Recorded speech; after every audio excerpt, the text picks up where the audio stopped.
नमस्कार। ANB news में आपका बहुत बहुत स्वागत है। मैं हूं नवीन पांडे। मध्य पूर्व में हुए नए युद्ध की आहट से पूरी दुनिया परेशान है। 7 तरफ से घिरे इजरायल के खिलाफ ईरान ने अब खुलकर युद्ध का ऐलान कर दिया है। जिस तरह एक के बाद एक 180 मिसाइलें इजरायल पर ईरान ने दागी, उससे इजरायल बौखला गया है। अभी तो उसने लेबनान पर हमले बढ़ा दिए, लेकिन जल्द ही वो ईरान को सबक सिखाने की तैयारी कर रहा है। मत भूलिए, इजरायल भले कितना ही ताकतवर देश हो, लेकिन ईरान के परमाणु शक्ति संपन्न देश है। मंगलवार रात हुए ईरानी हमले के बाद इजरायल के प्रधानमंत्री बेंजामिन नेतन्याहू ने ईरान को खत्म करने की कसम खाई है। इजरायल अब ईरान पर जवाबी कार्रवाई के लिए पूरी तरह तैयार है। पीएम नेतन्याहू ने तेल अवीव में रक्षा मंत्रालय के मुख्यालय में सुरक्षा प्रमुखों से मुलाकात की है। ऐसे में कयास लगाए जा रहे हैं इजरायल जल्द ही ईरान पर भयंकर पलटवार कर सकता है। बड़ा सवाल यह है, ऐसे में क्या विश्व युद्ध का खतरा मंडरा सकता है? अभी दुनिया रूस और यूक्रेन युद्ध से ही परेशान है। आर्थिक तौर पर बड़े देश टूट चुके हैं। ऐसे में एक और युद्ध से विनाशता ही है। इजरायली अधिकारियों के हवाले से कहा गया है कि इजरायल बुधवार को ईरान के प्रमुख बैलिस्टिक मिसाइल हमले का जवाब गैस और तेल जैसे बुनियादी ढांचे पर हमला करके या सीधे ईरान के परमाणु स्थलों को निशाना बनाकर दे सकता है। ईरानी तेल सुविधाओं पर हमला देश की अर्थव्यवस्था को तबाह कर देगा। इजरायल पर हमले के बाद प्रधानमंत्री बेंजामिन नेतन्याहू ने कहा, इजरायल पर ईरान का मिसाइल हमला विफल रहा है और अब उन्होंने जवाबी कार्रवाई का सामना उनको करना पड़ेगा। ईरान ने जो बड़ी गलती कर दी है, उसकी उसे कीमत चुकानी पड़ेगी। अमेरिका इजरायल के साथ है तो रूस ईरान को समर्थन करेगा। ऐसे में भारत किस ओर रहेगा, यह बड़ा सवाल है। इसी पर चर्चा करेंगे। हमारे साथ कुछ खास मेहमान जुड़े हुए हैं, उनके पास चलेंगे। उससे पहले देख लेते हैं क्या कुछ कहा जा रहा है। I think it's a major concern for humanity. I think that peace is paramount. Everybody wants peace first. We can talk about responsibilities later, but let's have peace first. Women, children, just innocent people are losing their lives. It is very bad for humanity. Well, the US Secretary of State is saying so many things. When Haniyeh was killed, he did not find it unacceptable.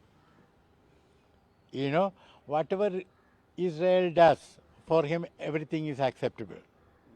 But when Iran retaliates, he finds it suddenly unacceptable. So you should ask him what is the logical consistency of his approach. Has he got a double scale? One scale for Israel and another scale for Iran? Yes, I mean, he is correctly stating the position of his government. Incidentally, he said 180 missiles were intercepted, 200 missiles were fired. Now it's like this, it may or may not have killed, and I hope it didn't kill anyone, because human beings are human beings. Israelis, Iranians, Lebanese, Palestinians, they are all human beings. Okay? And when you go to the next world, do you take your passport with you? No, we are all human beings. So if no Israeli has been killed, we should all be, relieved about it. We should be glad. See, the implications immediate are this issue will spiral up. Iran has attacked Israel. Now Israel is already threatening, and Israel will also hit back on Iran. In response to that, Iran will again hit back. So one immediate implication is that this is going to lead to a spiraling up of the conflict. That is one. Secondly, yes, of course, in terms of, there'll be disruptions for economy, crude oil supplies and prices, etc. For India particularly, the worry of safety and security of our Indian diasporas living there, maybe the remittances would go down for India, the costs for exports and imports would go up and up for India. So those are there, but basically the region is heading into a very complicated and a very delicate situation right now. So how might this escalate broader international relationship as we speak?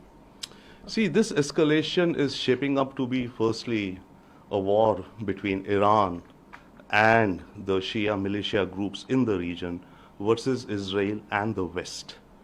The US, Europe and Israel are all on this standing with Israel in this conflict. So for international implications, the point is the world is getting more divided. American hegemony on the one hand, America's hegemony seems little reduced because its own ally, lackey, Israel, has not been listening to America. President Biden has been saying that Israel should adhere to a ceasefire. Israel did not agree. So the broader picture or message which goes to the world also is this, that America's control, if we could say, or influence is reducing. Iran ने ताबड़तोड़ मिसाइलों से हमला किया है Israel के ऊपर। उसके बाद एक और बड़े युद्ध की आहट पूरी दुनिया देख रही है। हिजबुल्लाह के ठिकानों को इजराइल ने नेस्तनाबूद किया था और जिस तरह से उसके आतंकवादियों का खात्मा किया, नसरुल्लाह को मारा, हमास के चीफ को मारा, उससे ईरान बौखलाया हुआ है, क्योंकि ईरान पूरी दुनिया में जितने भी आतंकवादी संगठन हैं उनको कहीं ना कहीं मदद करता है, उनको खड़ा करता है, और इजराइल इन आतंकवादी संगठनों के खिलाफ लगातार कार्रवाई करता है। ऐसे में दुनिया दो हिस्सों में बंटती दिखाई दे रही है। एक हिस्सा वो जो मुस्लिम कंट्रीज की दुनिया है, उसके भी दो हिस्से हैं, एक जो इजराइल के साथ हैं, दूसरे जो ईरान के साथ हैं। दुनिया दो हिस्सों में है, एक जो अमेरिका इजराइल के साथ है और रूस जो ईरान के साथ है। ऐसे में बड़ा सवाल यह है, भारत किसके साथ होगा या किसके साथ हो सकता है। इजराइल ने कहा है कि ईरान के हमले का पलटवार जवाब देंगे और बहुत जल्द इसकी कीमत चुकानी पड़ेगी। यहां पर बड़ी बात यह है, ईरान जो है परमाणु शक्ति संपन्न देश है और इजराइल के पास परमाणु शक्ति नहीं है, लेकिन अमेरिका ने उसको वादा कर रखा है, जब भी इसकी जरूरत पड़ेगी हम आपके साथ खड़े होंगे। ये एक बहुत बड़ा पॉइंट है। इजराइल और ईरान की मिलिट्री पावर की बात करें तो इजराइल के पास 6,70,000 सैनिक हैं, जबकि ईरान के पास 11 लाख, तकरीबन दुगने 11,80,000 सैनिक हैं। और डिफेंस के बजट की बात करें तो इजराइल का डिफेंस बजट 2 लाख करोड़ का है, जबकि ईरान का केवल 83,000 करोड़ का है। और टैंकों की बात करें तो इजराइल के पास 1,370 टैंक हैं, जबकि ईरान के पास तकरीबन 2,000 टैंक हैं। और अगर नेवी की बात करें, नेवल फ्लीट 64 जहाज हैं इजराइल के पास, जबकि ईरान के पास 101 जहाज हैं। एयरक्राफ्ट की बात करें तो ज़्यादा इजराइल के पास हैं, 612 है, जबकि ईरान के पास हैं 551। यानी हवाई हमले में इजराइल भारी पड़ता है, जबकि ज़मीनी हमले की ताकत में जो है वो ईरान मजबूत है। लेकिन हम सब जानते हैं आज की दुनिया में लड़ाइयाँ जो है हवा में होती हैं, हवाई हमलों में होती हैं, पानी के जहाज़ों में होती हैं। ये बहुत बड़ा संकट खड़ा हो गया है और अगर ये युद्ध बढ़ता है तो दुनिया जो है आर्थिक संकट का सामना भी करेगी, क्योंकि ईरान जो है वो तेल और गैस आयात करता है पूरी दुनिया को, जैसे रूस करता था। रूस और यूक्रेन युद्ध के बाद ईरान बड़ी संख्या में जो है दुनिया को तेल और गैस दे रहा है। तो इन सब मुद्दों पर चर्चा करेंगे। हमारे साथ कुछ खास मेहमान जुड़े, उनके पास चलते हैं, बातचीत का सिलसिला शुरू करते हैं। हमारे साथ अशोक राजपूत जी हैं, विदेशी मामलों के जानकार, आपका बहुत बहुत स्वागत है Ashok ji. Retired group captain VN Jha साहब है, रक्षा विशेषज्ञ, आपका बहुत बहुत स्वागत है।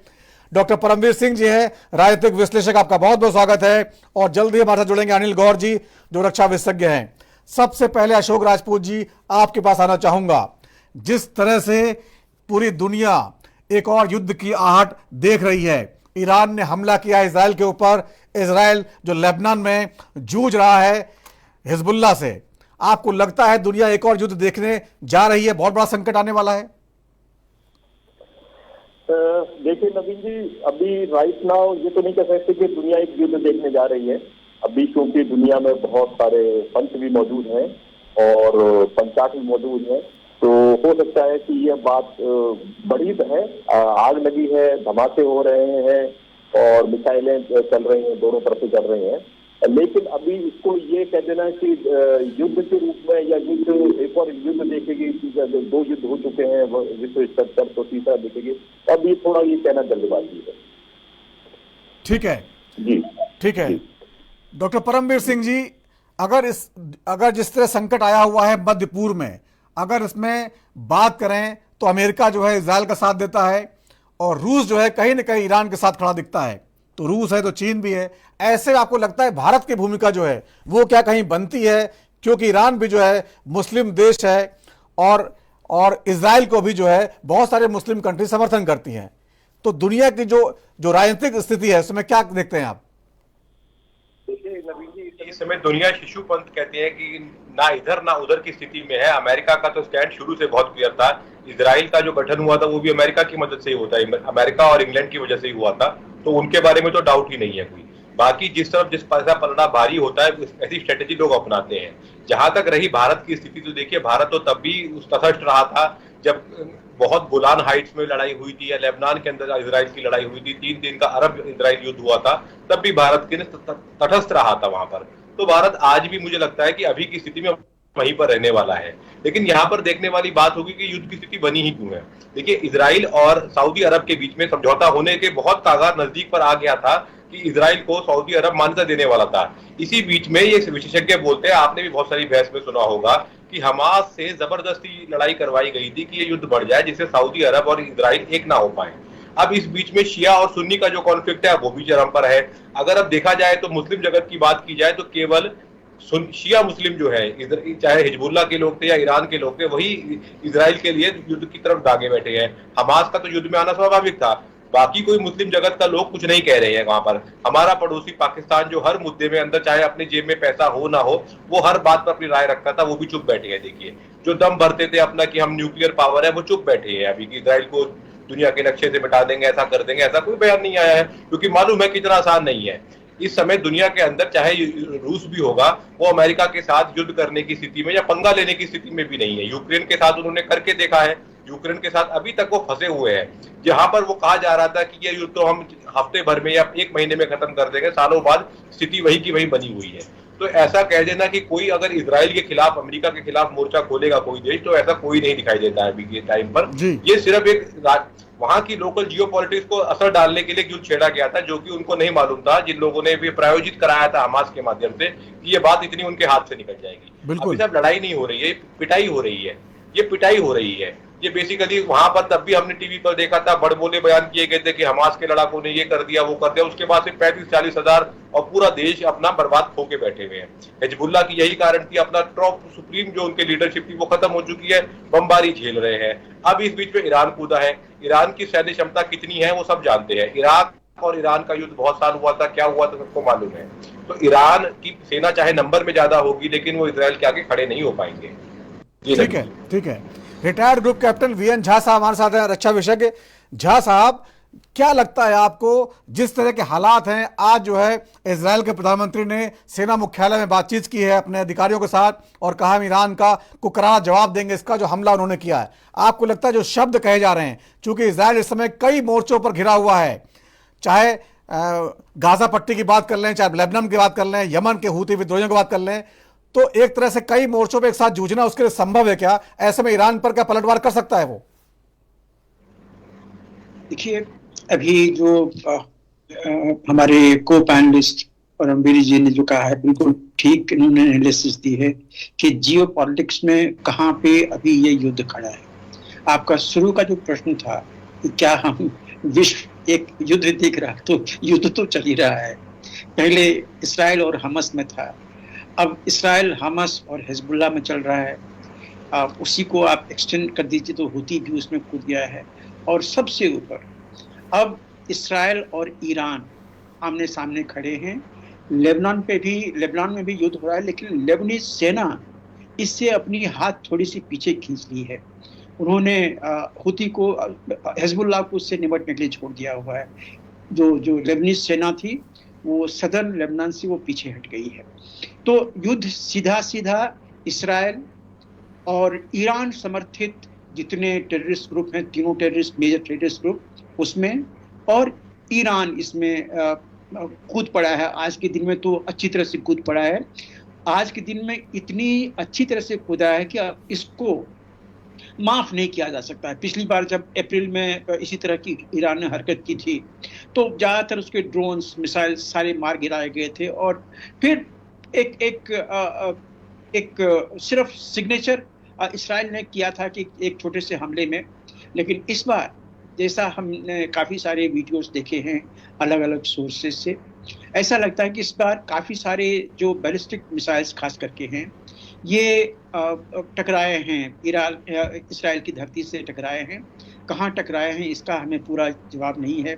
कितनी डैमेज हुई है इसका हमें अभी कोई पता नहीं है। आज 10 बजे जो कॉन्फ्रेंस हुई थी, कमांडर लेवल की कॉन्फ्रेंस, जिसमें कि बेंजामिन नेतन्याहू ने सारा जायजा लिया था, उनको पता होगा कि कितना डैमेज हुआ है। लेकिन डैमेज सिग्निफिकेंटली हुई है, इसमें दो राय नहीं है। अब आती है कि ये जा कहाँ रहा है। देखिए, ये जो लड़ाई है, ये this is the war of wits जिसको कहते हैं हम लोग, वही है। क्योंकि जिस दिन से इसराइल का फॉर्मेशन हुआ था, तो तभी से इसराइल जो है वो दांत के बीच में जैसे जीव होता है, वो उस तरह से है। क्योंकि सब तरह वो जो पहले तो अरब नेशंस पहले इसके खिलाफ थे। जब से कुछ समझौते हुए हैं, जैसे आज के दिन में इसराइल इजिप्ट समझौता है, इसराइल जॉर्डन समझौता है, यूएस सऊदी समझौता है, इन सब चीज़ों को लेके चीज़ें थोड़ी सी बेहतर है आज के दिन में। जो जीव का कटना हर तरफ से होता था, वो आज के दिन में नहीं हो रहा है। लेकिन जहाँ तक टेररिस्ट की बात है, आप टेररिस्ट की बात पे ना जाएं, क्योंकि टेररिस्ट ने अब वही चीज़ सीख ली है, दोहरी बात। वो कहेंगे कुछ और करेंगे कुछ। आज के दिन में हम ये चीज़ तोलते हैं कि ये तो शिया टेररिस्ट है, इसमें सिर्फ ईरान समर्थित 3 ग्रुप हैं या ऐसे कुछ हैं। आप इस पे ना जाइए। हमने ये चीज़ यूएस इराक वॉर में देखा हुआ है, यूएस अफगान वॉर में देखा हुआ है, ये चीज़ हमने पाकिस्तान में देखा हुआ है कि जब ज़रूरत पड़ती है तो ये सारे टेररिस्ट ग्रुप एक साथ होके भी लड़ना जानते हैं, और वो लड़ चुके हैं। सिर्फ यहीं पे नहीं, हम ये चीज़ अफ्रीका में भी देख रहे हैं, वहाँ के जो टेररिस्ट ग्रुप्स हैं वो क्या कर रहे हैं, और यहाँ तो खैर देख ही रहे हैं। तो मिला जुला के ऐसा लग रहा है कि अभी एक एस्केलेशन जो हुआ है, ये एस्केलेशन आगे बढ़ेगा। मुझे 30 सेकंड और दीजिएगा। इसमें मैं आपका जो ध्यान है खींचना चाहूँगा कि यूएन जनरल असेंबली में नेतन्याहू ने क्या कहा था। उन्होंने कहा था कि मेरे 2 इमीडिएट दुश्मन हैं, एक तो टेररिस्ट जो हमें परेशान कर रहे हैं, और दूसरा न्यूक्लियर ईरान। ये हम कभी नहीं होने देंगे। तो टेररिस्ट की तो खबर नेतन्याहू ले ही रहे हैं, आईडीएफ ले ही रही है। जहाँ तक न्यूक्लियर ईरान की बात है, अगर मैं गलत नहीं हूँ तो आज से 3 साल पहले, 4 साल पहले IAEA ने जो एक सैंपल एनालाइज किया था ईरान का, वो 92% यूरेनियम उनको मिला था। मतलब वो बम ग्रेड यूरेनियम के काफ़ी नज़दीक थे। और बाकी जो टेक्नोलॉजी होती है वो उसको देने के लिए पाकिस्तान है, चाइना है, रशिया है, ये सारे लोग उसको हेल्प करने के लिए तैयार हैं। तो क्या ईरानियन जो हैं वो बिल्कुल क्रिटिकल थ्रेशोल्ड पे हैं वेपन के। तो ये चीज़ इसराइल नहीं होने देगा। अब आगे जब एस्केलेशन होगा तो ध्यान में रखिएगा, शायद हो सके कि वहाँ पे ईरानियन जो न्यूक्लियर फैसिलिटी है वो भी इसके चपेट में आए, और जब वो आएगा इसके चपेट में, वॉर के चपेट में, तो ये सिग्निफिकेंट एस्केलेशन ये वॉर का होगा। जहाँ तक आपने वो टैंक की गिनती बताई, APC गिनती बताई, आर्मी की गिनती बताई, वो इररिलेवेंट है। जब आपकी सीमा एक दूसरे से मिलती हो तो आर्मी एक दूसरे से लड़ती है, वहां पे ये सिग्निफिकेंट होता है। लेकिन आज के दिन में सिर्फ दो फ्रंट है जहां पे वॉर हो सकती है। एक है सी, जिसको यूएस ने पहले से ब्लॉक कर रखा, चाहे वो रेड सी हो चाहे मेडिटेरेनियन हो, और दूसरा है एयर, जहां से भी अभी वॉर हो रहा है। तो एयर में इसराइल काफ़ी आगे है, उसकी टेक्नोलॉजी काफ़ी आगे है, उसका काफ़ी वर्चस्व है। तो इसमें इसराइल को थ्रेट की बात नहीं है, लेकिन ये चीज़ें और आने वाले दिनों में लगता है कि बिगड़ेगी। कब बिगड़ेगी इसका भी एक छोटा सा हिंट है, अगर आप मुझे 10 सेकेंड और दें तो। बिल्कुल बोलिए। देखिए, अभी IDF की सेना लेबनान में घुसी है, परसों ही घुसी है, और वो जो रिवर तक जो उसका एम है जाना, कि रिवर तक जाके फिर वो कुशन एरिया बना के वहाँ से हम वापस आ जाएंगे, या फिर वहाँ का जो एडमिनिस्ट्रेशन है वो संभाल लेंगे। उससे सिर्फ 2-3 दिन दूर है वो, जैसी खबर आ रही है। तो मुझे लगता है कि ये 2-3 दिन वेट करेगी इसराइल। इस 2-3 दिन में शायद वो जो रिटेलिएटरी जो एक्शन होगा वो उसको नहीं ओपन करना चाहेगी। जब ये चैप्टर जब क्लोज हो जाए, जब ग्राउंड इन्वेजन का ये चैप्टर जब एक स्टेबल कंडीशन में आ जाए, उसके बाद फिर रिटेलिएशन शुरू होगा। बिल्कुल, बिल्कुल वीएन झा साहब, बहुत अच्छा समझाया आपने। अनिल गौर साहब भी हमारे साथ जुड़े हुए हैं। अनिल गौर जी, जिस तरह से यूएन में नेतन्याहू ने 2 कलर सिंबल जारी किए, काला कलर ब्लैक और बताया जो काले देश वाले हैं और जो ग्रीन कंट्रीज हैं, उसमें भारत का भी नाम लिया था उन्होंने। ग्रीन में जो उनके समर्थक देश है, जिनको मानते हैं कि जहां मुस्लिम आबादी है वहां भारत भी है। भारत के परिप्रेक्ष्य में अगर देखें तो ये युद्ध जो हो सकता है, क्योंकि ईरान परमाणु संपन्न देश है, कितनी चिंता करनी चाहिए भारत के लोगों को? क्योंकि अगर युद्ध भड़का तो जाहिर तौर पर आर्थिक अर्थव्यवस्था जो है पूरी दुनिया की हिल जाएगी। नवीन जी, ऐसा है, देखिए ये जो युद्ध है, ये ज्यादा बढ़ावा जो अब मिला है इसको, ये ईरान की स्ट्राइक से मिला है जी।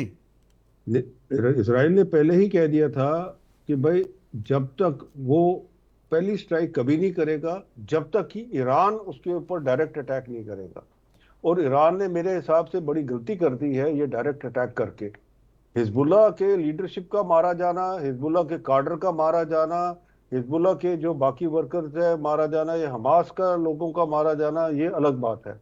ये इसके साथ ईरान को इसको अपने लिए पर्सनली नहीं लेना चाहिए था।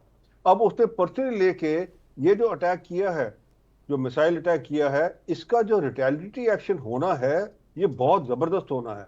और मैं आपको एक चीज बता दूं, देखिए ईरान जो है बहुत वनरेबल है इजराइल के अटैक्स के लिए। उसके न्यूक्लियर इंस्टॉलेशन है, उसके पावर इंस्टॉलेशन है, उसका इंडस्ट्रियल इंस्टॉलेशन है, वो सारे के सारे वनरेबल है। और जब इजराइल अटैक करेगा तो सारी दुनिया देखेगी किस हिसाब से, क्योंकि अब सारी दुनिया ने देख लिया है कि जब इजराइल चाहता है तो वो अपने दुश्मन को, चाहे वो 70 फुट नीचे क्यों ना जमीन के अंदर गड़ा हो, उसको भी मार गिराता है। और जो उन्होंने दिखा दिया है, तो कैपेबिलिटी और जो उसकी दृढ़ निश्चयता है वो इजराइल की जितनी है वो कहीं किसी, मेरे को लगता है किसी देश में नहीं है, क्योंकि इजराइल लड़ रहा है अपने वजूद के लिए। अब रहेगी बात, देखिए ये जो युद्ध चल रहा है, पहले अब सबसे बड़ी प्रॉब्लम ये थी कि जी आर्थिक संकट बनने का, वो तो दुनिया के लिए, क्योंकि ईरान के ऊपर आगे ही जो है जो पाबंद लगाए हुए हैं उसके यूएस ने, उसका ऑयल है वो सिर्फ चीन या रशिया खरीद रहा है, बाकी जो देश है, हिंदुस्तान खरीदता था पर हिंदुस्तान ने भी अब उसमें कम कर दिया, क्योंकि जो पाबंदी लगाई उसके बाद में हिंदुस्तान भी सैंक्शन में आ जाता। अब दूसरी बात यह है कि ईरान के साथ जो हमारा पाइपलाइन बनना था वो भी अभी मतलब कि चाबहार पोर्ट से, और चाबहार पोर्ट से जो पाइपलाइन हमारी आनी थी डायरेक्ट, वो भी जरा थोड़ा सा उसमें फर्क आएगा। पर आर्थिक स्थिति जो सारी दुनिया के लिए है वो उसमें जरूर मंदी आएगी, क्योंकि अगर ऑयल जो है जिस हिसाब से चीन को सस्ता तेल मिल रहा था और ये ऑयल मिल रहा था, तो अभी तक प्राइस जो है वो इतनी नहीं वोलेटाइल हो गई थी।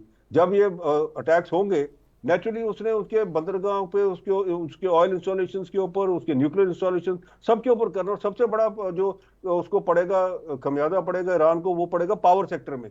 उसका पावर सेक्टर जो है वो इफेक्ट होगा, और सारी उसके साथ में डाउन हिल, सारी पावर के साथ आपको पता है सारी इंडस्ट्री जो है वो एक ग्राइंडिंग हॉल्ट पे आ जाएगी। तो तेल सबसे जो है उसका प्राइस जो है शूट होने ऊपर का है वो है। अब उसके साथ में ये देखना है कि दुनिया के जो बाकी मुल्क हैं, मिडिल ईस्ट में हैं, जो सारे जो ऑयल प्रोड्यूसिंग नेशंस हैं, क्या वो जब तेल का जो उसका रेट बढ़ेगा वो उसको स्टेबल रखेंगे या वो भी उसका फायदा उठाएंगे?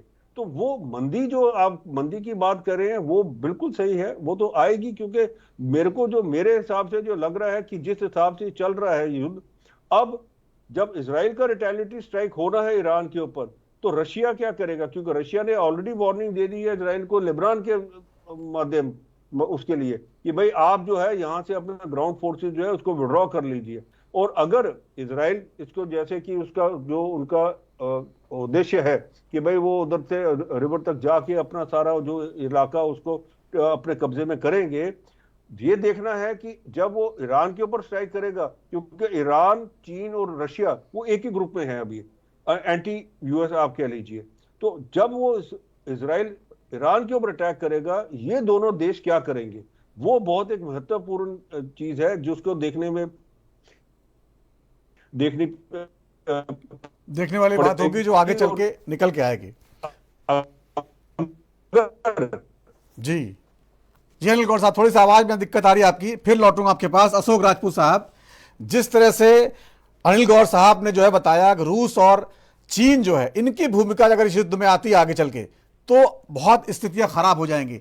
आपको लगता है ये स्थिति आ सकती है? क्योंकि अमेरिका तो इजराइल के साथ बिल्कुल खुलेआम है और ईरान जो है परमाणु हथियार बना चुका है, ये अंदर खाने हम सब जानते हैं। वो अपने परमाणु हथियार का इस्तेमाल नहीं कर पाए, इसके लिए बाकी देश भी कहीं ना कहीं कोशिश करेंगे। तो ऐसे में चीन और रसिया किसका साथ देंगे?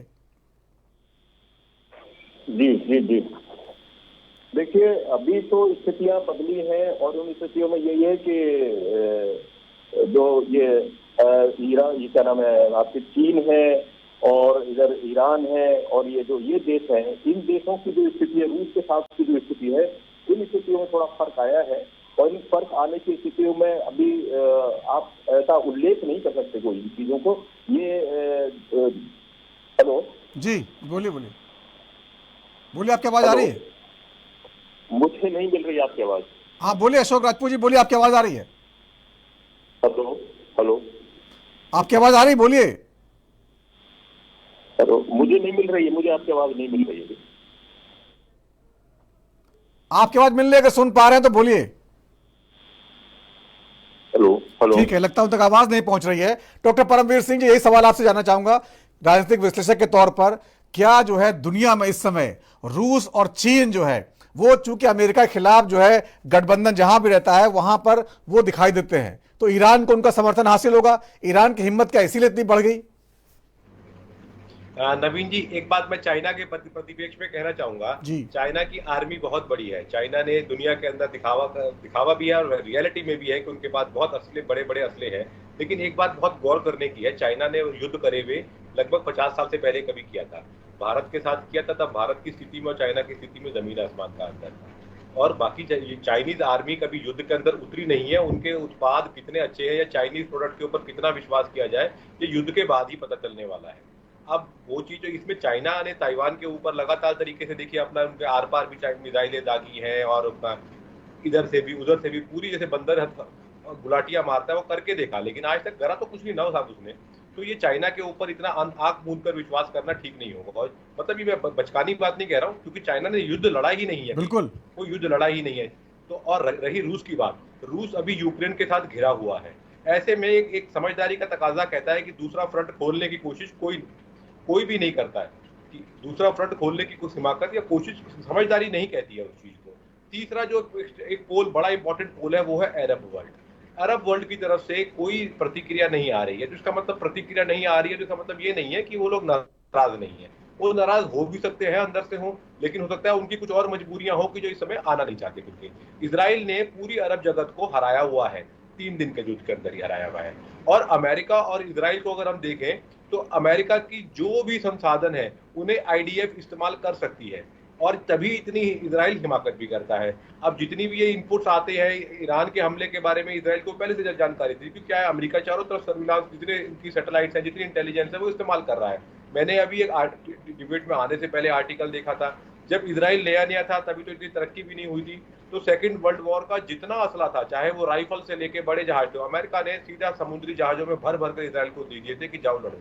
तो इस तरीके से रशिया और चाइना जो भी हो, वो जानते हैं कि इजराइल सिर्फ मखोटा है, पीछे से अमेरिका ही बैठा है वहाँ, पूरी दुनिया जानती है। थोड़ा सा कोई रिसर्च करेगा तो जान सकता है वो चीज़ों में। ऐसे समय के अंदर अभी जैसे ग्रुप कैप्टन साहब ने बताया था कि सेना चाहे जैसी भी हो, लैंड से हमला करना इजराइल पर असंभव है। और नेवी किसी भी मुस्लिम जगत की कंट्री की इतनी मजबूत नहीं है कि वो अमेरिकन नेवी को बाईपास करते हुए इतना लंबा सफर तय करे और इजराइल के ऊपर आकर हमला करे। तो दूसरा पॉइंट वहां पे खत्म होता है। रही देखिए, युद्ध कोई भी हो, चाहे बड़े देश लड़े, चाहे कोई 2 व्यक्ति लड़े, युद्ध लड़ा जाता है पैसे से। लगभग कहते हैं $100 बिलियन की मिसाइलें दागी हैं ईरान ने परसों। अभी $100 बिलियन की मिसाइलें, ऐसा तो है नहीं कि ये पटाखे हैं दिवाली के, अभी रातों रात फैक्ट्रियां बनाना शुरू कर देंगे दोबारा से। तो इतना पाइल अप करना इन चीजों को, और उनको बाहर से कहीं से मिलने नहीं वाली है ये इजराइल, तो पाइल अप करने में समय लगने वाला है। तो ऐसे समय के ऊपर अगर हम सोचे कि डायरेक्ट कॉन्फ्लिक्ट रातों रात कुछ हो जाएगा, ऐसा नहीं होगा। ये सारा का सारा जो युद्ध करा गया था, डमी वॉर था।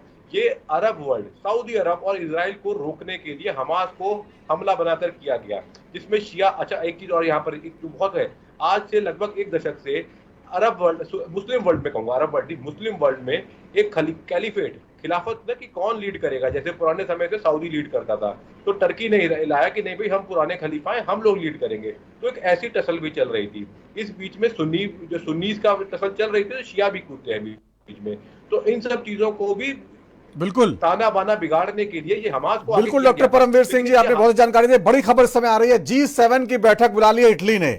इस समय की बड़ी खबर है, G7 की बैठक इजराइल और ईरान पर जो तनाव चल रहा है उसको लेके बुलाई गई है, और अमेरिका में बाइडेन साहब इसमें शामिल होंगे और इमरजेंसी बैठक। इसका मतलब समझ में आता है कि बहुत बड़ी कोई जो है चिंता की बात है पूरी दुनिया के लिए। इस पर चर्चा करेंगे, छोटा सा ब्रेक के बाद लौटेंगे, इस पर चर्चा को आगे बढ़ाएंगे।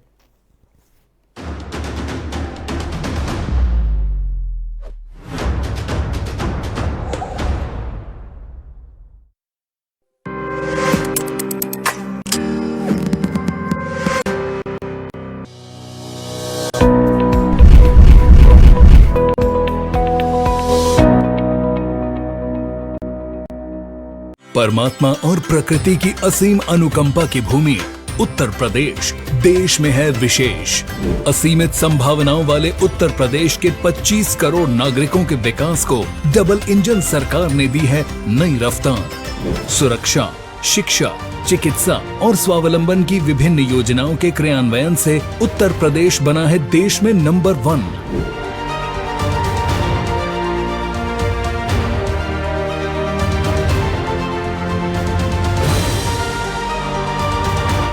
गरीबों को मुफ्त राशन, जरूरतमंदों को पक्का आवास, सर्वाधिक शौचालय निर्माण, निशुल्क गैस कनेक्शन का उपहार और MSME क्षेत्र में अग्रणी राज्य है नया उत्तर प्रदेश।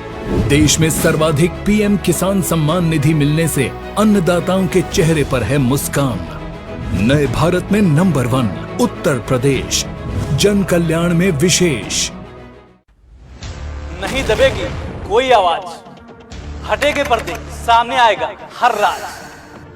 जो छिपाते हैं हकीकत, उनकी सच्चाई सामने लाते हैं हम, इसीलिए ANB न्यूज।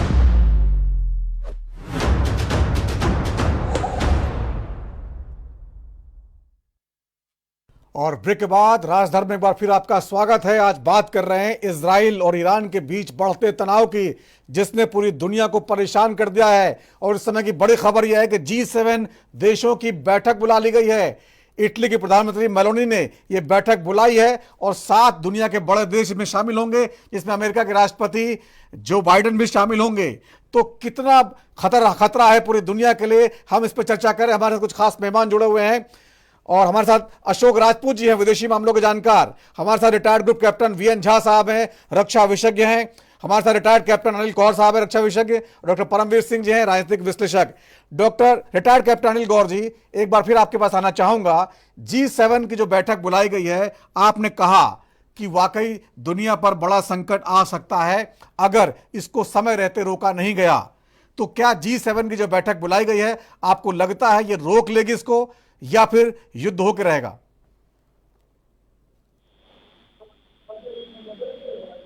ऐसा है नवीन जी, जो इजराइल ने रिटेलिएटरी स्ट्राइक करनी है ईरान के ऊपर, उसको तो कोई नहीं रोक सकता, ये मैं आपको कह दूं। और ना ही इजराइल रुकेगा, क्योंकि इजराइल ने दिखा दिया है कि जब उसके ऊपर जो अटैक करता है उसको वो नहीं छोड़ता। आपने देखा हमास का, जब इन्होंने हमास ने जब 7 अक्टूबर को अटैक किया, वो किस तरीके से उन्होंने ऑफेंसिव किया। सारी दुनिया इजराइल को रोकने के में लगी हुई थी। इवन अमेरिका ने भी कहा, पर उन्होंने नहीं माना। उन्होंने कहा नहीं, और उसको वो एक कदम और आगे ले गए। उन्होंने सारी की सारी हिजबुल्ला का जो काडर है वो तकरीबन सारा का सारा मिटा दिया। तो जो इजराइल ने रिटेलिएटरी स्ट्राइक करनी है अब ईरान के ऊपर, उसको कोई नहीं रोक सकेगा। पर हाँ, ये जरूर है कि उसको कंटेन करने के लिए ये जो G7 की मीटिंग है, क्योंकि सारे प्रेशर बनाएंगे अमेरिका के ऊपर, क्योंकि इसमें जो मेन किरदार है वो अमेरिका ही है। अमेरिका ही इजराइल को जो है गाइड कर रहा है कि किस हिसाब से आप करते रहे, जितनी देर तक उसको छूट है वो करने के लिए। क्योंकि ईरान जो है, आप देखिए, अमेरिका का दुश्मन ईरान भी है, और ईरान जो है वहां पे जो खाड़ी के देशों के अंदर सारा जितना ये आज के टाइम पे जो ये जितना ये टेररिज्म चल रहा है, चाहे वो येमेन ले लीजिए, चाहे वो उधर सऊदी अरेबिया ले लीजिए, जहां पे भी देखिए आप, ईरान उसको जो है वो पैसे दे रहा है, उनको लोगों को हथियार दे रहा है, उनको वहां पे वो खड़ा कर रहा है। तो ईरान एक एपिसेंटर बन गया हुआ है मिडिल ईस्ट के अंदर, जिससे कि टेररिज्म जो है मैनेट हो रहा है, जिस हिसाब से हमारा जो साथ में पड़ोसी मुल्क है पाकिस्तान, ये जो चीज है इसके खिलाफ जो यूएसए का प्रॉक्सी है वो है इजराइल। अब ईरान ने की खोल दी, अब खिड़की क्या खोल दी, मैं कहूँगा दरवाजा खोल दिया उसने कि आप आ जाओ आप अंदर, मैंने तो अब जो करना था कर लिया, अब आपने जो करना कर लो। तो इसका जो खमियाजा है वो तो उठाएगा ही उठाएगा। पर G7 नेशन जरूर ये कोशिश करेंगे कि इसको किसी तरीके से जो है कंटेन करें, ताकि ये जो दो बाकी मुल्क है, ठीक है रशिया यूक्रेन के अंदर अभी उलझा हुआ है, पर अमेरिका भी तो उलझा हुआ है वहां पे, और अमेरिका एक ताइवान के चक्कर में भी है कि ताइवान के लिए जो है वहां पे उसकी एक नजर वहां पे भी है, क्योंकि चीन इसका फायदा उठा के ताइवान की तरफ भी तो जा सकता है ना। अगर आप पूरा जियोपॉलिटिक्स देखें उसका, कि ये कहते हैं ना कि जब माकूल जो बनता है उसका जो फायदा लेने के लिए एक उसके सिचुएशन का, चीन ये इस सिचुएशन का, क्योंकि अमेरिका अब दो जगह इन्वॉल्व हो गया, एक इधर हो गया और एक यूक्रेन में हो गया, तो इसका फायदा लेके वो ताइवान की तरफ जा सकता है। तो ये चीज भी वहां पे बड़ी गौर करने वाली है, और अमेरिकन जो है लोग सारे इसके ऊपर भी बड़े ध्यान से सोच रहे हैं कि भाई अब क्या किया जाए, क्योंकि सबसे बड़ी गलती पहले तो 7 अक्टूबर को की ईरान ने, कि उसने हमास को जो हुश करके उसने कहा नहीं जी ये सऊदी अरेबिया के साथ जो इजराइल की नजदीकियां बन रही थी, बाकी कतर वगैरह के साथ, तो ये जो सारी अरब देशों के साथ नजदीकियां बन रही थी, इसको खत्म करने के लिए अब वो आगे आगे बढ़ती, आप देख लीजिए कहां पहुंच गई है। और ये जो अब उसने किया, इसके आगे जो है वो तो नेशंस हैं वो इकट्ठे हुए हैं इसीलिए, क्योंकि उनको दिख रहा है आगे, जैसा मैं कह रहा हूं कि आगे आने वाले दिनों में काफी संकट बढ़ सकता है, बहुत बढ़ सकता है। बिल्कुल ठीक है। Retired group captain BN Jha कुछ कहना चाहते हैं। एक सवाल और भी झा साहब आपसे, कि ईरान जो है जो हर तरफ फंडिंग करता घूम रहा है, हमास को, हिजबुल्लाह को, हूती विद्रोहियों को, सबको फंडिंग करता है वो, और वो सब जो है इजराइल के खिलाफ युद्ध लड़ते हैं, वो वहां तक तो उसकी स्ट्रेटजी समझ में आती थी, लेकिन सीधे हमला करके उसने वाकई जो है अपने ऊपर खतरा मोल ले लिया है, और अब उसको बचना मुश्किल होगा क्या? और जिस तरह से मिडिल ईस्ट में भी जो है बहुत सारे ईरान के भी जो है विरोधी हैं, चाहे मुस्लिम देश भी हैं, उससे ये बहुत बड़ा खतरा खोमेनी ने हालांकि कहा है कि युद्ध की वजह अमेरिका है, तो ये एक मुश्किल स्थिति ईरान के लिए भी है। जी हाँ, देखिए पहले मैं आपका पिछला वाला जो सवाल था मैं उसमें कुछ ऐड करना चाहता हूं। देखिए आज के दिन में पूरी की पूरी वेस्टर्न नेशंस जो हैं वो डिवाइडेड हैं, इसराइल को लेके, पैलेस्टाइन को लेके। आपने देखा होगा किस तरह से स्पेन ने, आयरलैंड ने इसको मान्यता दे दी है, और भी कुछ नेशंस हैं, जर्मनी के किस तरफ से वक्तव्य आए हुए हैं, फ्रांस के किस तरफ से वक्तव्य आए हुए हैं। तो ओवरऑल जो कुछ नेटो कंट्री या यूरोपियन नेशंस आप कह लीजिए, इनमें एक डिवीजन था इसराइल और पैलेस्टाइन को लेके। तो ये लाजमी था G7 के लिए कि एक बैठक बुला के एक यूनिफाइड स्टैंड ले, क्योंकि अब पॉसिबिलिटी है कि अगर एस्केलेशन हुआ, अगर और नेशंस में जुड़े, तो हो सकता है कि ये थर्ड वर्ल्ड वॉर जो है उसकी तरफ हम बढ़ रहे हों। तब इन दैट केस सारे नेटो कंट्रीज, सारे यूरोपियन कंट्रीज, और जहां तक हो सके कुछ न्यूट्रल कंट्रीज का एक स्टैंड होना उसमें लाजमी लगता है। आपका पहले वाला जो क्वेश्चन था, इसलिए मैंने कहा था कि किस लिए अभी मिसेस मेलोनी ने ये बैठक बुलाई हुई है। ये बहुत आवश्यक था, ये बहुत लाजमी था, और ये बहुत अर्जेंट स्टेप था जो उन्होंने लिया हुआ है। अब आते हैं जो आपने दूसरा सवाल पूछा है। देखिए ये जो चीजें हम देख रहे हैं ईरान को लेके, मैं आपको फिर से थोड़ा सा आगाह करता हूं कि आप सिर्फ इस चीज पे नहीं जाइए कि ये शिया ग्रुप का मिलिटेंट है, टेररिस्ट है, या सुन्नी ग्रुप का टेररिस्ट है। आपको याद होगा जब अभी तो हम लोग बात कर रहे हैं कि ये 3 ऑर्गेनाइजेशंस की, हमास, हिजबुल्लाह और हुती। ऑब्वियसली ये तीनों ग्रुप जो हैं वो डायरेक्टली ईरान द्वारा समर्थित हैं, फंडेड हैं, वेपनाइज्ड हैं। लेकिन आप थोड़ा सा और पीछे जाइए, देखिए जो कतर है, आज के दिन में यूरोपियन नेशंस में जहां जहां जिहादी एक्टिविटी चल रही है, इंक्लूडेड फ्रांस, वहां पे फंडिंग जो है कतर की सबसे ज्यादा है। आज के दिन में जितनी जो जो जो डिसरप्टिव एक्टिविटीज हो रही हैं यूरोप में, चाहे वो फ्रांस हो, डेनमार्क हो, स्विट्जरलैंड हो, जर्मनी में हो रहा है, ज्यादातर जो जो सपोर्ट मिल रहा है वो कतर से मिल रहा है। छोटा सा देश, लेकिन ये सब चीज वो कर रहा है। तो कौन किसको फंडिंग कर रहा है, और उसी के को लेके हम अगर आगे बढ़ें और दूसरों से आंखें नजर हटा लें तो हमारी गलती होगी। दूसरी चीज मैं आपको फिर से आगाह करता हूं, आज के दिन में जो जिहादी स्पॉन्सर्ड टेरर ग्रुप्स हैं दुनिया में लगभग 200 हैं। 188 आज से 3 साल पहले थे, मेरा अनुमान है, मैंने अभी फिलहाल तो उसका कैलकुलेशन नहीं किया हुआ है, शायद 17 और ग्रुप बने हैं इन 3 साल में। तो लगभग 200 जो हैं वो जिहादी ग्रुप्स हैं, जिसमें से के 47 जो है वो बहुत ही विकराल उनका टेरर का नेटवर्क है। चाहे वो आईसिस ले लें, अलकायदा ले लें, तालिबान ले लें, आप गिनती करते जाइए, Hezbollah, Houthi and Hamas included. तो ये सारे जिहादी ऑर्गेनाइजेशंस हैं। अब ये जिहादी ऑर्गेनाइजेशंस हैं, ये क्यों हैं? इन सबों की जो कॉन्सेप्ट आती है एक ही जगह से आती है। आप किसी भी जिहादी ऑर्गेनाइजेशन को पूछ लिए, 200 से, ये अपना इंस्पिरेशन ड्रॉ करते हैं कुरान से। कुरान में आपने देखा होगा कि जो गैर मुस्लिम हैं उनके लिए एक अलग प्रावधान है, जिसको वो हम लोग काफिर कहते हैं, कुफ्र से ये चीजें आई हुई हैं। तो जो इस्राइल में आप देख रहे हैं, इस्राइल के प्रति जो घृणा है अरेबियन नेशंस की, मैं 50s और 60s में आपको लेके जा रहा हूँ, जो घृणा है वो घृणा यहीं से होती है। उन लोगों के मन में था ही नहीं कहीं कि ये जूस जिसको उन्होंने लगभग जेनोसाइड कर दिया था, वो आके फिर से बसे वहां पे, उनके सिर पे वो छाती, कहते हैं छाती पे दाल गलना, वो करें। इस्राइल वही कर रहा है। तो इसीलिए ये सारे जो हैं ये बिल्कुल एकदम एंग्री हैं, बिल्कुल इस्राइल से बिल्कुल वो इस्राइल की किसी बात से वो सहमति रखते ही नहीं हैं। सिर्फ वो जो कुछ मैंने शुरू में बताया था आपको, कुछ बायलैटरल एमओयूज हो चुके हैं, संधि हो चुके हैं, एग्रीमेंट्स हो चुके हैं, या फिर अमेरिका के दबाव में अभी कतर भी है, अभी यूएई भी है, सऊदी है, और भी कुछ नेशंस हैं। तो ये जो अलग ब्लॉक बन रहा है जो कि डायरेक्टली एंटी अमेरिकन एक्टिविटी में एंडल्ज नहीं करेगा, और वहीं पे आपका सवाल उठता है, प्रश्न आपका उत्तर छुपा हुआ है कि एंटी अमेरिकन एक्टिविटी ग्रुप में वहां पे नहीं करेगा वो, इसके यहीं पे इस्राइल भी आता है। तो डायरेक्टली जितने अमेरिकन सपोर्टेड नेशंस है, गल्फ नेशंस या इस्लामिक नेशंस कह लीजिए, इस्लामिक नेशंस टोटल 57 हैं, लेकिन इस्लामिक नेशंस 47 हैं, लेकिन ओआईसी के कंट्री 57 हैं, 10 और कंट्री हैं। तो ये डायरेक्टली अभी अमेरिका के जो संपर्क में है, तो डायरेक्टली इस्राइल के खिलाफ नहीं आएंगे। कहीं न कहीं इन लोगों में ये चीज आ गई है कि डबल स्पीक करते रहो। हमने तालिबान को देखा है डबल स्पीक करते हुए, हमने पाकिस्तान को देखा है डबल स्पीक करते हुए, और बहुत सारे कंट्री हैं।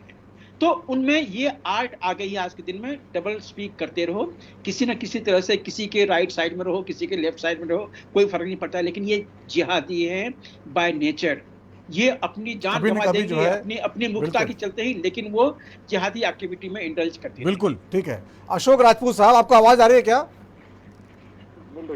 अशोक राजपूत साहब, अभी जब हम आपसे बात कर रहे हैं तो ब्रिटेन का बयान आया है, उसने कहा कि हमारी जो नेवी है उसकी ईरान पर पूरी नजर है, और लगातार दुनिया के कई देश जो है बयानबाजी कर रहे हैं।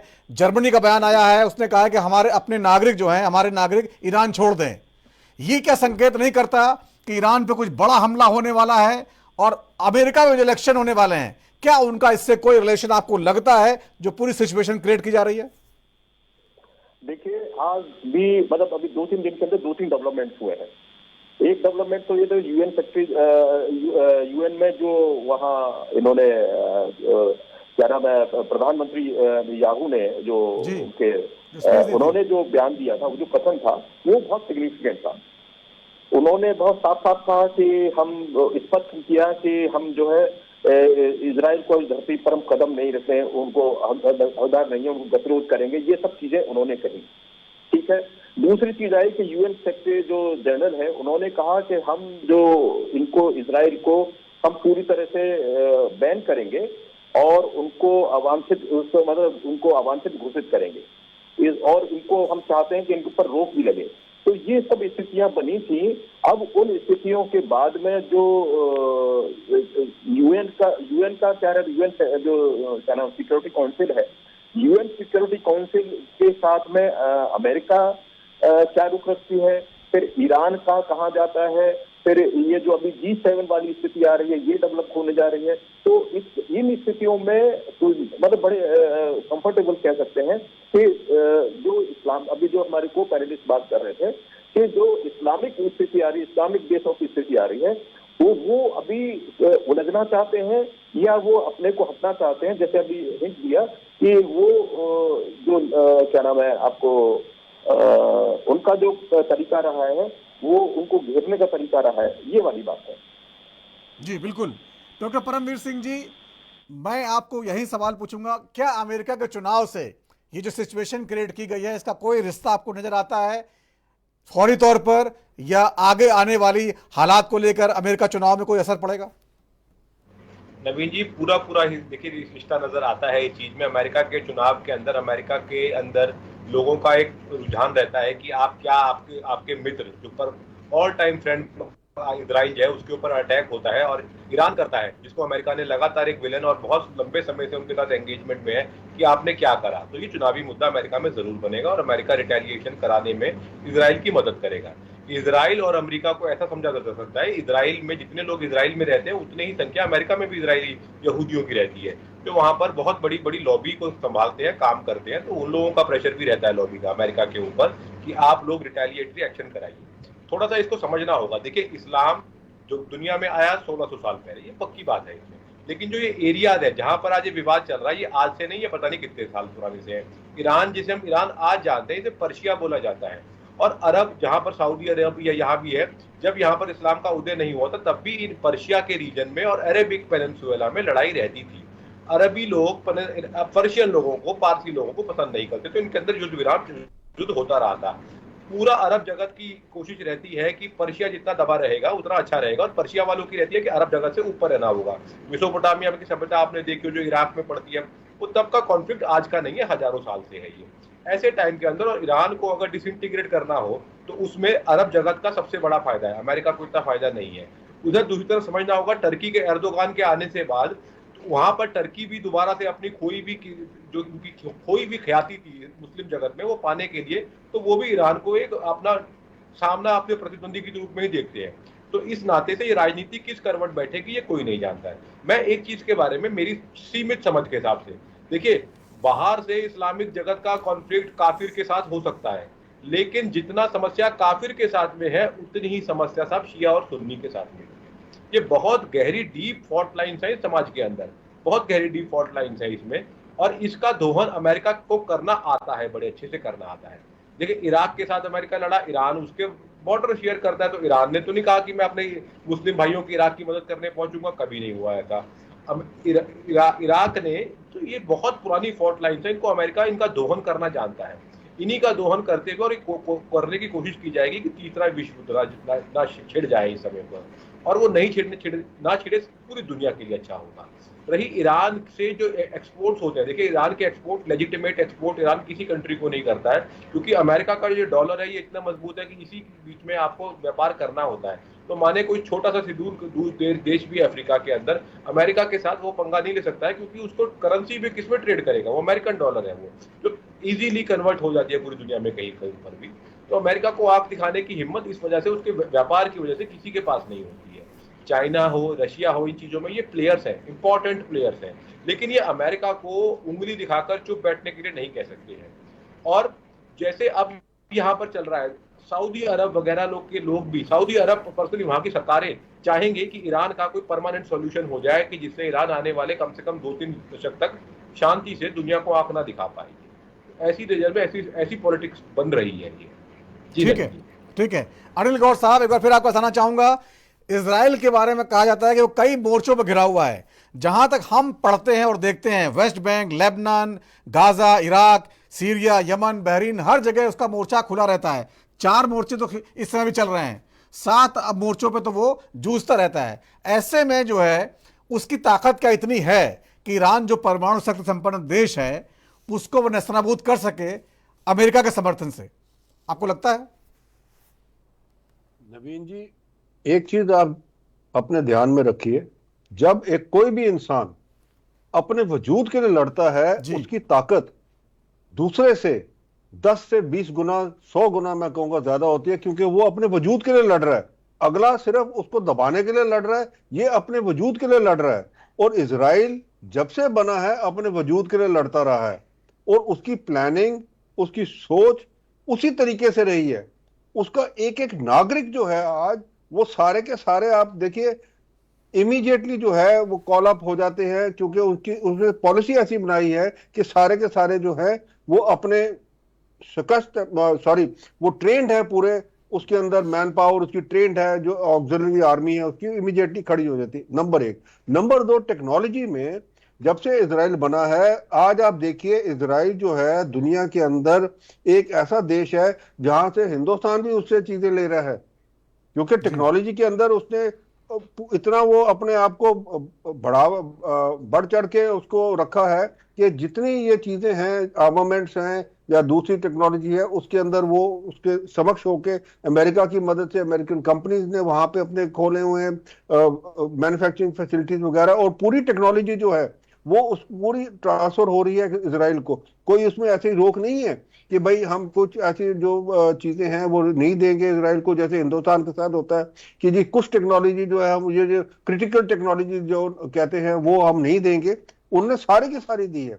अब रह गई बात देखिए ईरान की, जब से ये रजीम आया है, आयतुल्ला खमेनी का रजीम जो आया है, उसके अंदर आप देखिए तब से ही ईरान के अंदर टर्मोइल है बहुत बड़ा।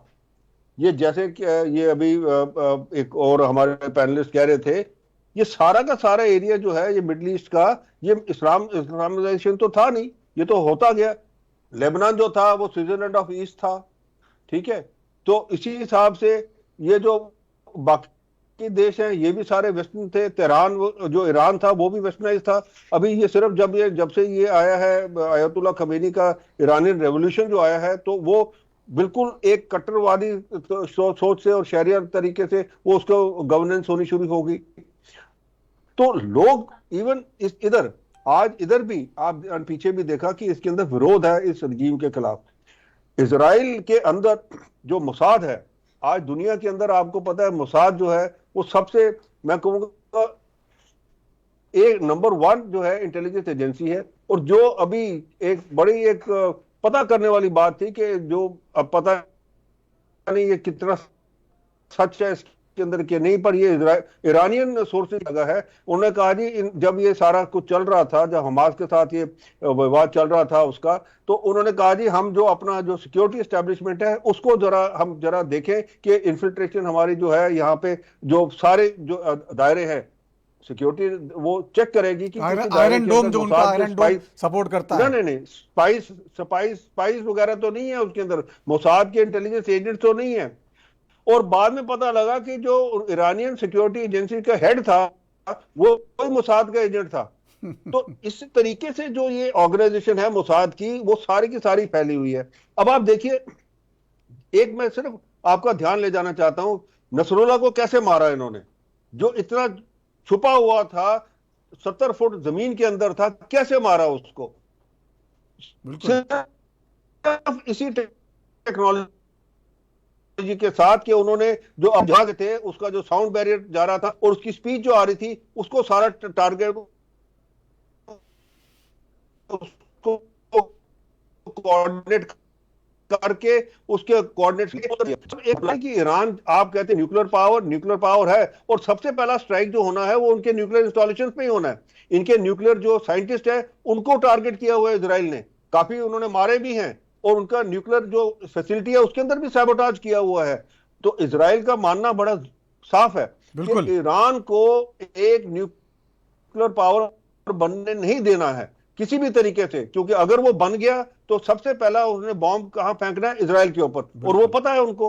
तो इसीलिए अब ये जो दरवाजा खोला है इसके अंदर सबसे पहले आप स्ट्राइक देखना, ये इनके न्यूक्लियर इंस्टॉलेशन पे होनी है, इनकी पावर इंस्टॉलेशंस भी होनी है और इनके बाकी जो इंडस्ट्रियल कॉम्प्लेक्स है, जो मिलिट्री इंडस्ट्रियल कॉम्प्लेक्स है, उसके ऊपर होनी है। आज खोमेनी भी छुपा हुआ है, वो छुप के बैठा हुआ है, पता नहीं उसको कहा उन्होंने छुपा लिया, क्योंकि उनको पता है कि आज नहीं तो कल इसके ऊपर भी हमला होना ही होना है। तो ये जब चीज है, मेरे को लगता नहीं कि ये अरब ममालिक जितने भी हैं ये इजराइल का मुकाबला कर सकेंगे, क्योंकि जब इंसान, मैं बात दोबारा रिपीट करता हूं, जब इंसान अपने वजूद के लिए लड़ता है वो अगले से काफी प्रोत्साहित होता है और उसकी जो क्षमता होती है वो उनसे ज्यादा होती है, क्योंकि उसको पता है कि अगर मैं इसमें हार गया तो मेरी मौत है। तो ये चीज है इजराइल के साथ और इजराइल के हर बशिंदे के साथ। जी, retired group captain VN Jha साहब, आखिरी दौर में आपसे भारत के बारे में जानना चाहेंगे। भारत की स्थिति जो है इस पूरे मसले को लेकर जो है क्या होनी चाहिए? हालांकि आप कह देंगे कि जो है भारत दोनों ही तरफ जो है तटस्थ रहेगा, लेकिन जैसे कि हमने देखा रूस और यूक्रेन के युद्ध में भी भारत ने आर्थिक तौर पर रूस से तेल खरीदा और अमेरिका के मना करने के बाद भी, और कहीं ना कहीं फायदा भी उठाया। तो ऐसे में आपको लगता है कोई ऐसी स्थिति बनती है कि जिसमें भारत को कोई फायदा होगा या कोई नुकसान की बात? देखिए, भारत को अपनी जो बेहतरी जिसमें दिखेगी भारत वो स्टेप लेगा, लेकिन वो जो स्टेप होगा बाय एंड लार्ज वो न्यूट्रल होगा, हो सकता है slightly left to it, slightly left to the centre या slightly right to the centre ये हो, लेकिन जो अप्रोच होगा वो वही होगा। अभी जो पिछले कुछ दिनों में एक्सटर्नल अफेयर्स मिनिस्टर जयशंकर जी के लिए बयान आए हुए हैं, वो भी यही कह रहे हैं। देखिए, दो चीजें हैं, इसराइल हमारा काफी गहरा दोस्त है, जिससे सिर्फ न डिफेंस लेकिन बाकी सेक्टर में भी हमारा कॉपरेशन काफी ज्यादा है। डिफेंस में तो है ही, डिफेंस में तो कुछ एक सिस्टम जो टेक्नोलॉजी है वो हमें इसराइल से भी आए हुए हैं और इसराइल ने हमें वो टेक्नोलॉजी यहाँ पर टीओटी के अंदर में दी हुई है। तो इसराइल से डिफेंस के लिए काफी गहरा रिश्ता हमारा। दूसरी तरफ ईरान को देख लीजिए, ईरान से भी रिश्ते अच्छे ही थे। चाबहार पोर्ट लेके जो हमारा जो इंफ्रास्ट्रक्चर कॉरिडोर बनने जा रहा है, जो हम यूरोप में पहुंचने की कोशिश कर रहे हैं, वो ईरान के थ्रू जा रहा है। तो ये सब चीजें हैं, लेकिन याद रखिए ईरान रेडिकल मुल्क है। अभी पिछले दिनों में लगभग 1-1.5 हफ्ते पहले जो वहाँ के खमैनी का जो एक ट्वीट आया था, जिसमें कि भारत को उन्होंने कहा था कि यहाँ पे मुस्लिम जो हैं वो काफी प्रताड़ित हो रहे हैं। तो भारत ने डायरेक्टली इसमें कहा था कि ये हमारे इंटरनल पॉलिसी में दखल अंदाजी है, लेकिन वो करेंगे वो इस्लामिक देश, खास करके जो ये इस ग्रुप के हैं, जैसे या तो टोटली रेडिकल है ईरान या पाकिस्तान जैसा रेडिकल है या उधर टर्की चले जाइए, इनको जब भी मौका मिलेगा ये आपको पिन देंगे, हमें ये पिन देंगे एज पर जो इस्लामिक नॉन इस्लामिक का मुद्दा है। हाँ, इंफ्रास्ट्रक्चर है, उसमें भारत की भी उसमें उसको भी मुनाफा है, उसमें भारत जी की समय खत्म हो रहा है। झा साहब, बहुत अच्छी जानकारी दी आपने। आखिरी सवाल अशोक राजपूत जी, 30 सेकंड में, पाकिस्तान की भूमिका कहीं देखते हैं आप इसमें? पाकिस्तान के पास रोटी खाने को नहीं है साहब। अब पाकिस्तान तो ईरान वाले या ये जो अरब कंट्रीज हैं वो कुछ दे देते हैं, उनके कटोरे में डाल ले जाते हैं और अब उनको चीन पे लेना पड़ता है। तो उनकी तो अभी कोई स्थिति नहीं है, पाकिस्तान की तो निश्चित कोई स्थिति नहीं है। पाकिस्तान तो इस समय भारत के साथ अंदर अंदर बातें करने के लिए चाह रहा है, किसी तरह से बातें शुरू हो जाएं और हमारी कुछ जो स्थितियां हैं ठीक हो जाए। तो इसमें तो अभी, लेकिन वो बदमाश देश है पाकिस्तान को मैं बड़े ऐसे शब्द भी यूज कर रहा हूँ।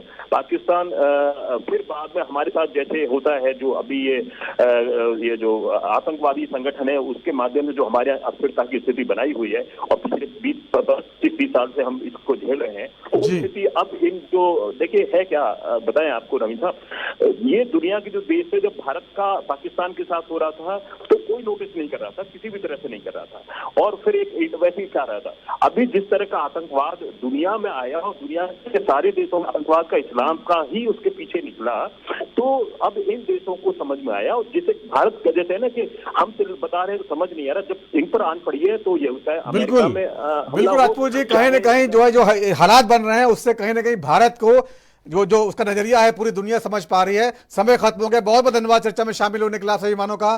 तो राज धर्म आज इतना ही, वक्त थोड़े से ब्रेक का है और ब्रेक के बाद भी खबरों का सिलसिला जारी रहेगा। नमस्कार।